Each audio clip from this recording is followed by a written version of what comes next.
Good to Great: Why Some Companies Make the Leap and Others Don't, by Jim Collins. Jim Collins' Good to Great dissects one critical question. Why do some companies transition from mediocrity to sustained excellence while others fail to do so? After analyzing 1,435 Fortune 500 companies over 5 years, Collins and his research team isolated 11 companies that made the leap from good to great and sustained their success for at least 15 years.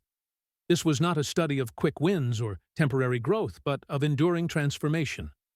The findings obliterate simplistic assumptions about leadership, strategy, and corporate culture. Collins reveals that greatness isn't a function of circumstance, but of conscious choice and discipline. Companies like Walgreens, Kimberly-Clark, and Nucor didn't rely on flamboyant leaders or groundbreaking strategies.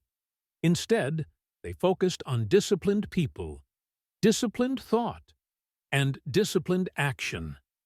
This book isn't just for CEOs or executives. It's a blueprint for anyone aiming to build something extraordinary, whether a business, a team, or a personal career. You won't find feel-good anecdotes or leadership cliches here. Instead, Collins offers a brutally honest framework grounded in empirical evidence and actionable insights. The journey from good to great isn't about dramatic revolutions, but quiet, methodical steps taken consistently over time. Lesson 1. Level 5. Leadership. Great companies don't rise on the backs of ego-driven, spotlight-hungry leaders. They are not sustained by individuals who dominate boardrooms with charisma, nor are they built by those who measure success by personal accolades or headlines. Instead, they are steered by what Jim Collins calls Level 5 leaders, individuals who possess an extraordinary yet paradoxical combination of personal humility and unwavering professional will. These leaders are not interested in being the loudest voice in the room or the most celebrated figure in the company's history. Their ambition burns bright, but it is directed entirely toward the success of the organization, not toward building personal monuments.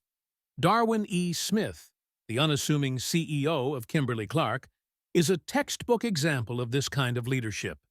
Smith wasn't the type to command attention with soaring rhetoric or ostentatious displays of authority. When he took the reins of Kimberly-Clark, the company was stagnant and stuck in a declining paper industry. Smith made an audacious decision. He sold off the company's core paper mills, a move that many considered corporate heresy. Instead of clinging to tradition, Smith pivoted Kimberly-Clark toward consumer products like Kleenex and Huggies. It was a high-risk maneuver that could have ended in catastrophe. But Smith didn't waver. He carried out his vision with quiet determination and an unshakable belief in his team and strategy. Over the next 2 decades, Kimberly-Clark outperformed competitors like Procter & Gamble and became a global leader in consumer goods. Smith didn't chase public praise or industry accolades. In fact, many people outside corporate circles still don't know his name, yet his legacy speaks louder than any media headline ever could. Contrast this with Lee Iacocca, the celebrated CEO of Chrysler, whose initial success brought him immense fame and admiration. Iacocca turned Chrysler around in the early 80s and became a symbol of American corporate resilience. But over time, the spotlight became an addiction. Iacocca's leadership style shifted from selfless commitment to Chrysler's long-term health to an obsession with his personal image. He authored best-selling autobiographies, appeared in commercials, and became larger than life. While his charisma initially saved the company, his inability to step away from the limelight ultimately caused Chrysler to stagnate under his watch. The difference between Smith and Iacocca is not talent, intelligence, or even work ethic. It is the fundamental distinction between selfless leadership and ego-driven leadership. Level 5. Leadership extends beyond the boardroom and into any organization where leadership determines outcomes. Take Abraham Lincoln, for example. He wasn't the most polished speaker, nor did he have an imposing physical presence, but his steadfast humility and relentless focus on preserving the Union turned him into one of history's greatest leaders. Lincoln made unpopular decisions, including issuing the Emancipation Proclamation, which he believed was morally and strategically necessary, even at great political risk. Like Darwin Smith, Lincoln's decisions were not about securing his legacy, but about doing what was right for the long-term health of the nation. Similarly, Simon Sinek's Leaders Eat Last reinforces this idea, showing how leaders who prioritize their people and mission over personal recognition create organizations with deep loyalty and resilience. What defines Level 5 leaders isn't a lack of confidence or drive. It's an unshakable alignment between their ambition and the success of the organization they serve. They channel their willpower into building something that outlasts them, something stronger than any single individual. They embrace responsibility when things go wrong and distribute credit generously when things go right. This mindset stands in stark contrast to leaders who demand loyalty but refuse to offer accountability in return. If you aspire to be a Level 5 leader, start by asking yourself one simple question. Who are you building this for? Is it for the company, the mission, and the team? Or is it for your own accolades and legacy? Level 5 leaders measure success not by their personal triumphs, but by the enduring strength of what they leave behind. The spotlight is fleeting, but the impact of a Level 5 leader endures. Leadership isn't about being the loudest voice in the room. It's about building something that lasts far beyond your tenure. If you're in a leadership position, anchor yourself in humility. Focus on results, and remain relentless in your pursuit of excellence, not for yourself, but for those who will follow in your footsteps. Lesson 2. First who, then what. Before deciding where to steer the ship, you must get the right people on board and the wrong people off. The first who, then what principle isn't just a management philosophy, it's a fundamental truth about organizational success. Great companies prioritize who decisions before they tackle what decisions. Jim Collins emphasizes that strategy, vision, and direction mean little if the team tasked with executing them lacks competence, alignment, and shared values. Vision without the right people is an empty promise. When Dick Cooley became CEO of Wells Fargo, he didn't pretend to have a master plan to navigate the turbulent landscape of the banking industry. He didn't start with a grand strategic roadmap. Instead, he focused entirely on building the right team. He brought in exceptionally talented people, individuals with not only skill, but the character and mindset to thrive in uncertain times. When deregulation swept across the financial sector, threatening to destabilize less prepared competitors, Wells Fargo was ready. The team Cooley assembled didn't need micromanagement or endless directives. They understood the challenges and acted decisively. The result was Wells Fargo emerging stronger, more adaptable, and better positioned for long-term dominance. The opposite scenario plays out when organizations prioritize the what over the who. Companies that obsess over strategic plans, ambitious growth targets, or shiny new products without first ensuring they have the right people on the bus invariably fail.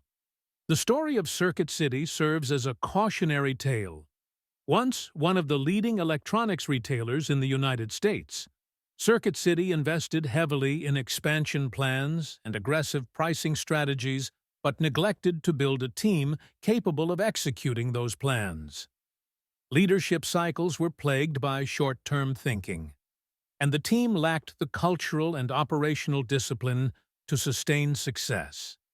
Ultimately, Circuit City collapsed, while competitors like Best Buy, who focused on cultivating top-tier talent and leadership, thrived in the same challenging market conditions. The principle of first who, then what aligns closely with insights from The Talent War by Mike Sarrail and George Randall. In their study of leadership within elite military units and corporate environments, Sarrail and Randall argue that talent is not just a resource, it's the single most critical, competitive advantage any organization can have.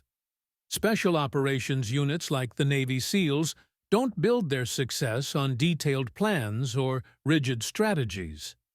They succeed because every single person on the team is a high-performing, mission-focused professional who can adapt under pressure and make intelligent decisions in chaos.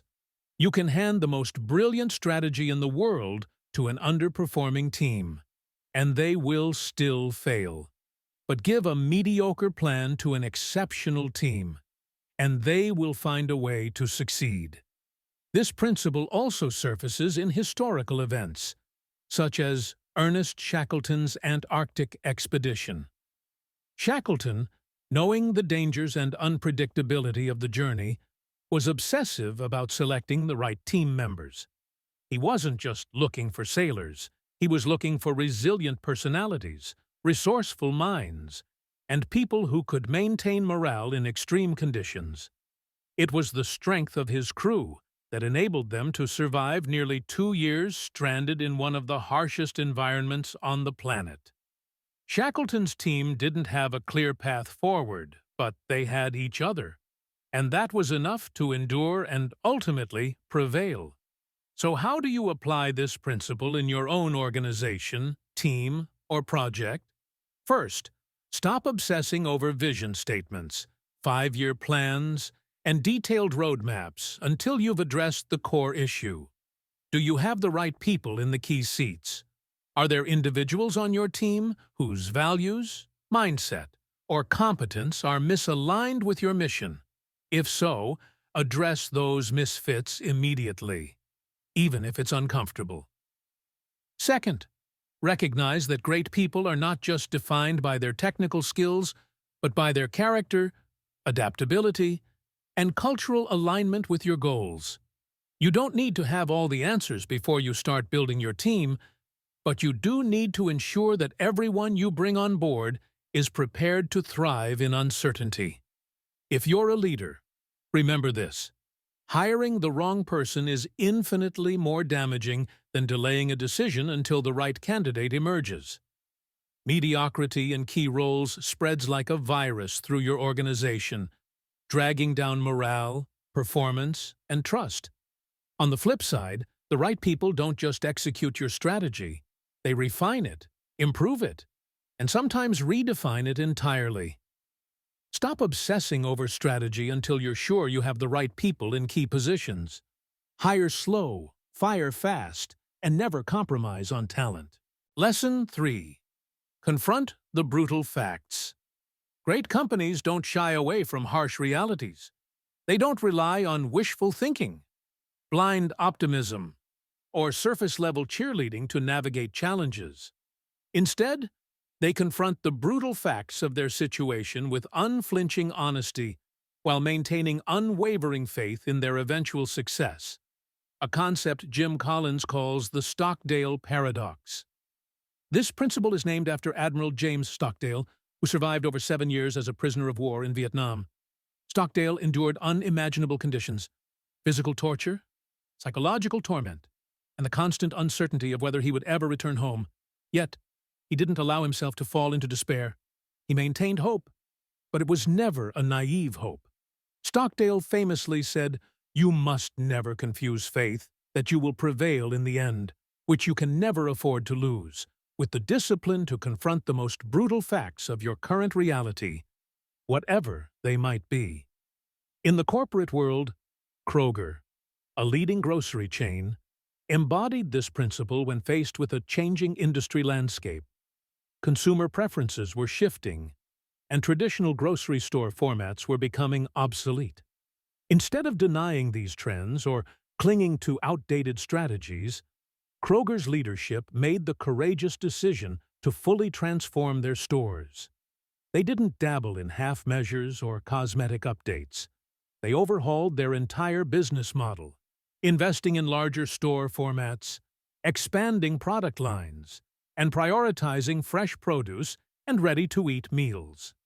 It wasn't an easy process. It involved financial risk, operational upheaval, and a willingness to admit that their previous model was no longer sustainable. Meanwhile, their competitor, AANDP, refused to face these same brutal facts. They continued operating under a declining model, hoping the storm would pass. It didn't. Kroger thrived, and AANDP faded into irrelevance. The Stockdale paradox isn't just a business principle. It's a universal truth about resilience. Viktor Frankl, in his seminal book Man's Search for Meaning, recounts a similar mindset among Holocaust survivors. Frankl observed that those who survived the concentration camps shared one common trait. They didn't allow themselves to succumb to false hope or denial.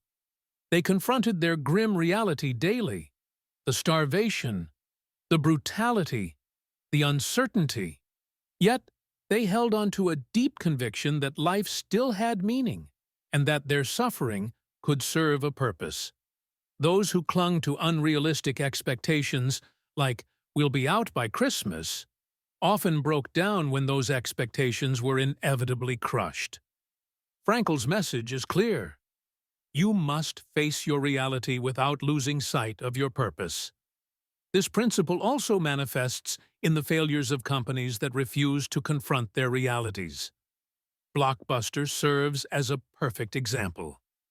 As streaming technology began to disrupt the home entertainment industry, Blockbuster had multiple opportunities to pivot. They could have adapted their business model, invested in digital platforms, and recognized that consumer behavior was shifting irreversibly. But Blockbuster's leadership dismissed the threat. They clung to their legacy systems and retail-heavy model, believing their brand loyalty would carry them through. Meanwhile, Netflix confronted the brutal fact that physical DVD rentals were a dying model and aggressively invested in streaming technology. The rest is history. The lesson is clear. Optimism without realism is dangerous. Confronting brutal facts doesn't mean giving up hope or becoming cynical. It means refusing to let denial cloud your judgment. Leaders who master this balance create a culture where employees feel safe to tell the truth, even when it's uncomfortable. They ask hard questions, listen without defensiveness, and make decisions based on reality, not wishful thinking. In your own life, whether you're leading a team, running a business, or navigating personal challenges, the Stockdale paradox remains invaluable. Don't sugarcoat your problems. Don't delay hard conversations because they're uncomfortable. If your business model is failing, face it. If your team is underperforming, address it. If your personal habits are sabotaging your goals, admit it. But in doing so, don't lose sight of your end goal. Keep the faith that you can and will overcome, no matter how insurmountable the obstacles may seem. Takeaway: don't sugarcoat your challenges. Address them head-on while keeping your eyes fixed on the bigger picture. Have the courage to face reality and the discipline to act on what you see, without ever losing faith in your ultimate success. Lesson 4. The Hedgehog Concept. Success comes not from doing everything, but from doing one thing exceptionally well. Jim Collins introduces the Hedgehog Concept, a principle rooted in Isaiah Berlin's famous essay, The Hedgehog and the Fox. In this essay, Berlin contrasts two types of thinkers: foxes, who know many things and pursue multiple goals, and hedgehogs, who know one big thing and align all their efforts around it.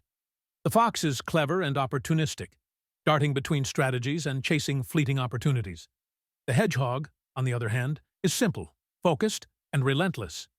When threatened, it curls into an impenetrable ball of spikes.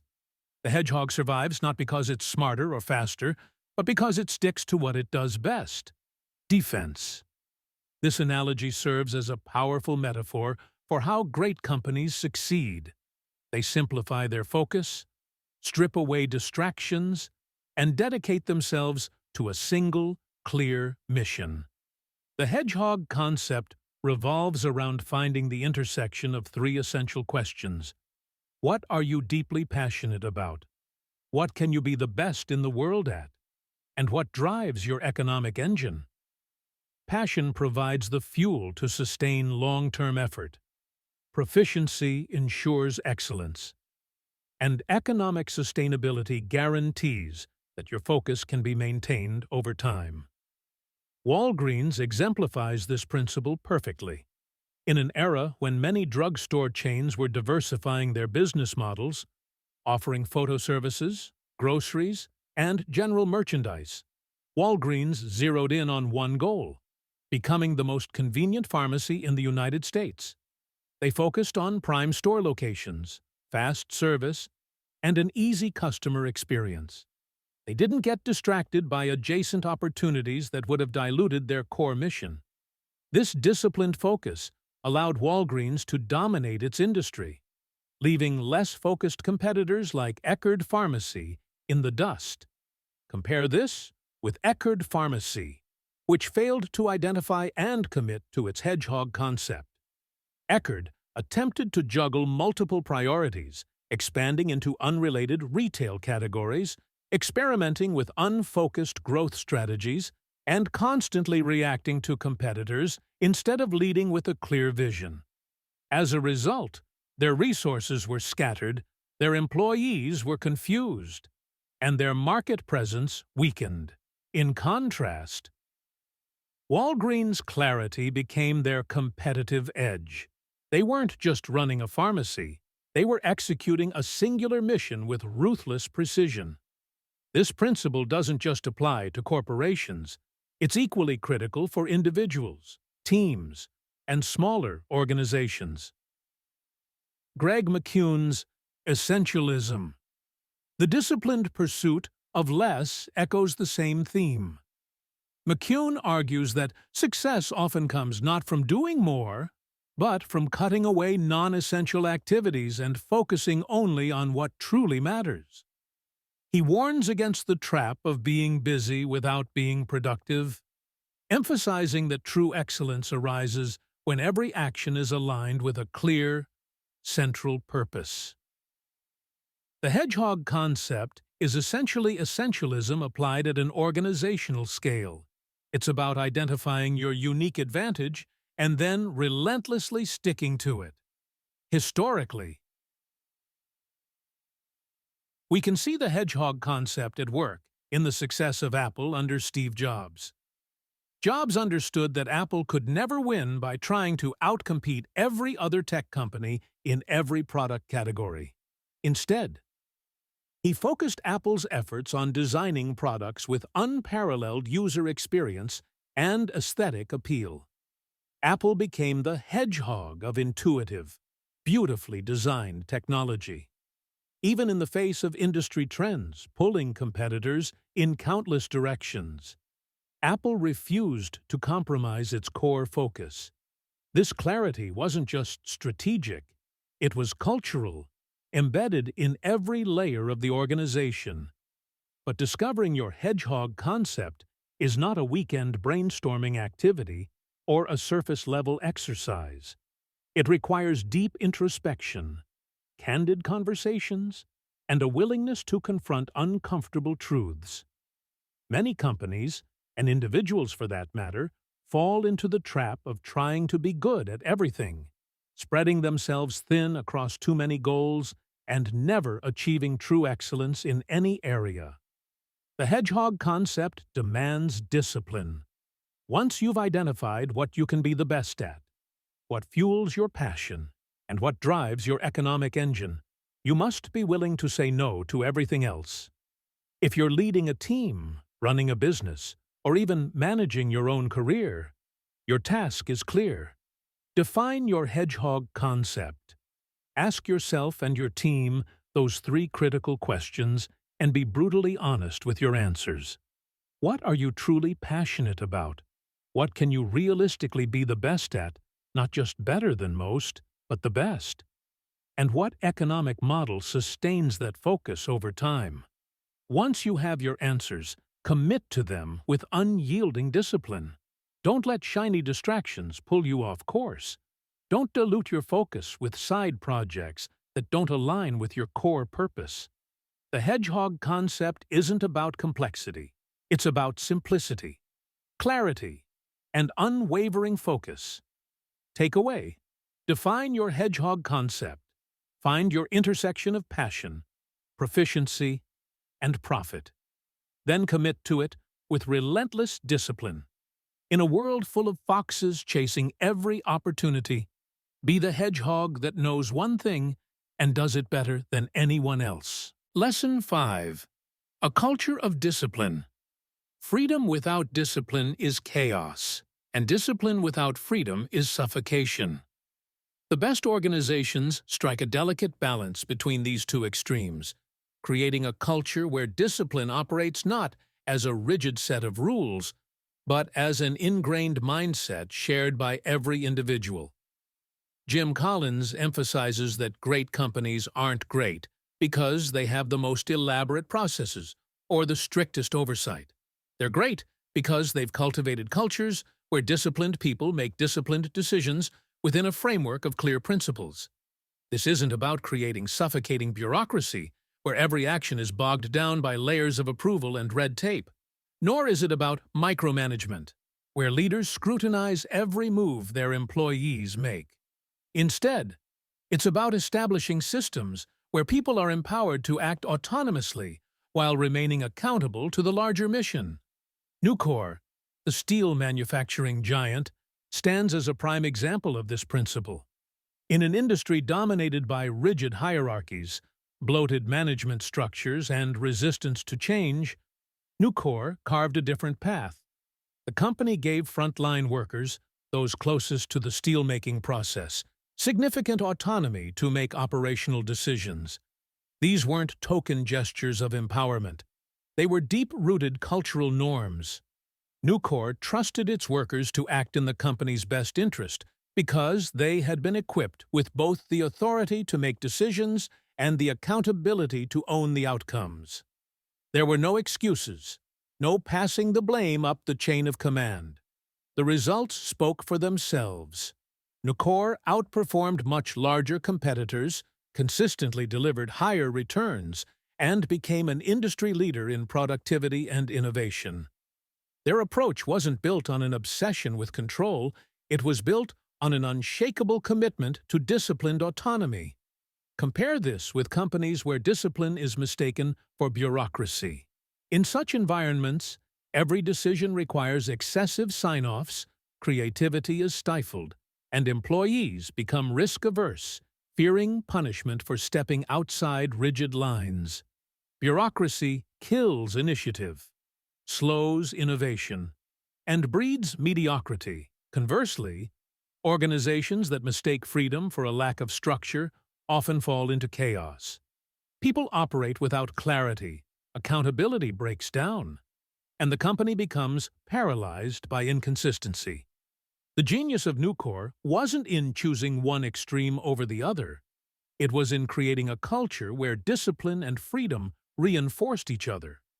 This principle aligns with the philosophy outlined in Extreme Ownership by Jocko Willink and Leif Babin. In their analysis of leadership on the battlefield and in business, Willink and Babin argue that discipline isn't about blindly following orders. It's about building a culture where every team member takes full ownership of their role, their decisions, and their outcomes. Teams with strong discipline don't wait for orders. They act proactively, knowing their actions align with the overarching mission. At Nucor, discipline wasn't about following rigid protocols. It was about ensuring that every team member understood the mission, the expectations, and their role in achieving success. History offers us another compelling example in the form of the Roman military. The legions of ancient Rome were not successful merely because of their tactics or weapons. They succeeded because of their deeply ingrained culture of discipline. Soldiers were given clear objectives and the autonomy to adapt to challenges on the battlefield without waiting for every command from their superiors. This balance of discipline and freedom made the Roman military one of the most adaptable and formidable forces in history. The same principle applies in organizations today. Leaders must set clear expectations, create systems of accountability, and then trust their teams to deliver. But creating a culture of discipline isn't something that happens overnight. It starts with leadership. If leaders aren't disciplined in their actions, their decisions, and their behavior, the team will follow suit. Discipline cascades downward. It's modeled, not mandated. Leaders must set the standard, hold themselves accountable, and reward those who embody the culture they're trying to build. Equally important, organizations must hire people who thrive in this type of environment. Not everyone can handle the responsibility of disciplined freedom. It requires integrity, accountability, and a deep understanding of the organization's goals. In your own leadership journey, whether you're managing a team, building a company, or leading a project, understand this. Discipline isn't about control. It's about clarity, trust, and accountability. Build systems that empower disciplined action. Create an environment where people know their roles, understand the mission, and have the autonomy to make decisions without fear of being second-guessed at every turn. But hold them accountable. Make it clear that with freedom comes responsibility, and with responsibility comes ownership. Takeaway: build systems that empower disciplined action and hold everyone accountable to the highest standards. Freedom and discipline are not opposites, they are partners. Create clarity, trust your people, and expect nothing less than excellence in return. Lesson 6. Technology as an accelerator. Technology cannot create greatness, but it can amplify momentum when aligned with clarity, discipline, and purpose. Jim Collins emphasizes that technology, on its own, is never the driver of transformation.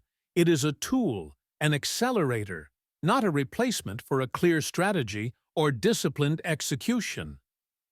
Many companies fall into the trap of chasing the latest technological trends, hoping for a silver bullet that will instantly solve their problems or skyrocket them to success.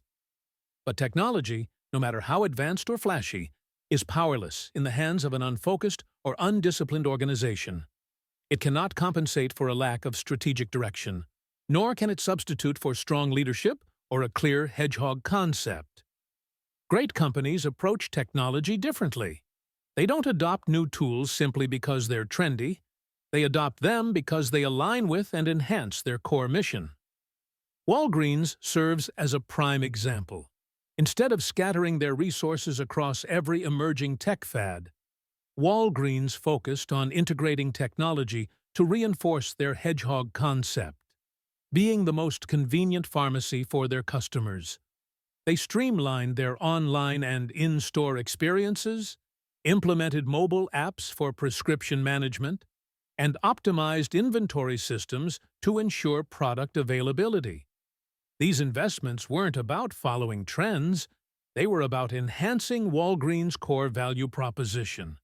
The technology didn't lead, it served. And because of that alignment, Walgreens stayed ahead of competitors who were equally well-funded, but far less disciplined in their approach to tech adoption. In contrast, many companies fall into what Collins calls the technology trap. These organizations chase buzzwords, AI, blockchain, virtual reality, without first understanding how these tools align with their core mission. Think of companies during the dot-com bubble that rushed to launch websites and online platforms without considering whether they added real value to their business model. Many poured millions into flashy digital initiatives that ultimately delivered no meaningful returns. Technology became a distraction rather than an accelerator. It became a crutch for weak strategies and short-term thinking. Cal Newport explores a similar dynamic in Deep Work: rules for focused success in a distracted world. Newport warns against the unchecked adoption of technology, particularly tools and platforms designed to scatter focus rather than deepen productivity. He emphasizes that technology should serve as a means to enhance your core work, not dilute it. Just as an individual must choose their tools intentionally, email, messaging apps, project management software, organizations must make equally disciplined choices about their tech investments. Tools should remove friction, streamline processes, and enhance core competencies, not become an endless source of distraction. One historical parallel can be drawn from the Industrial Revolution. In the 19th century,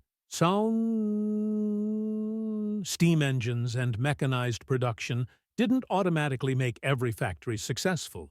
Companies that thrived during this technological upheaval were those that aligned these innovations with strategic clarity. They didn't just install machinery, they redesigned workflows, retrained workers, and restructured their entire business models to fully leverage these new tools. The technology accelerated their momentum, but it was their strategic clarity and operational discipline that made them successful. Modern examples are equally telling. Netflix's rise wasn't because of streaming technology alone. Plenty of competitors had access to the same tools and digital infrastructure. Netflix succeeded because it aligned streaming technology with its core Hedgehog concept, delivering high-quality, on-demand entertainment directly to customers. Similarly, Amazon's use of automation, machine learning, and AI isn't driven by a fascination with technology itself. It's driven by an unyielding focus on customer convenience and operational efficiency. These companies didn't let technology dictate their strategy. They used it to amplify their existing momentum.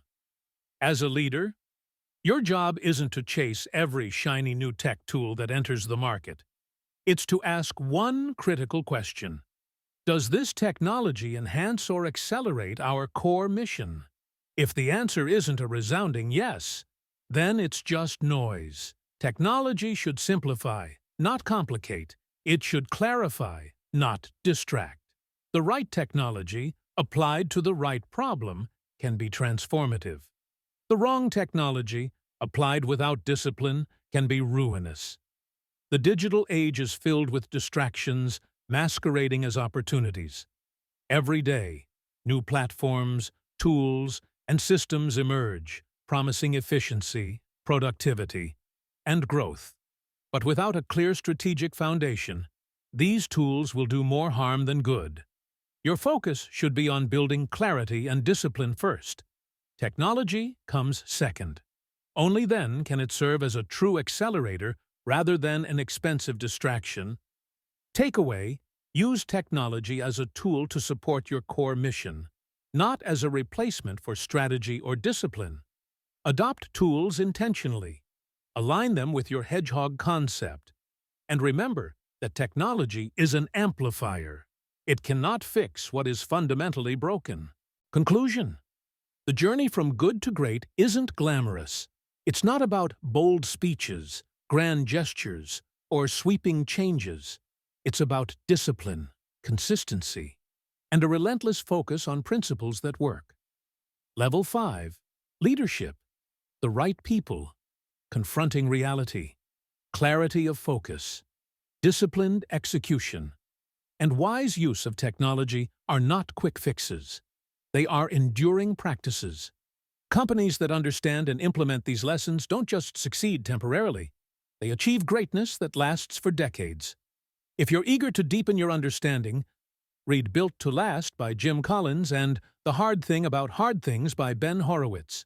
Success is never an accident. It's the outcome of deliberate choices, unwavering commitment, and relentless discipline. The end.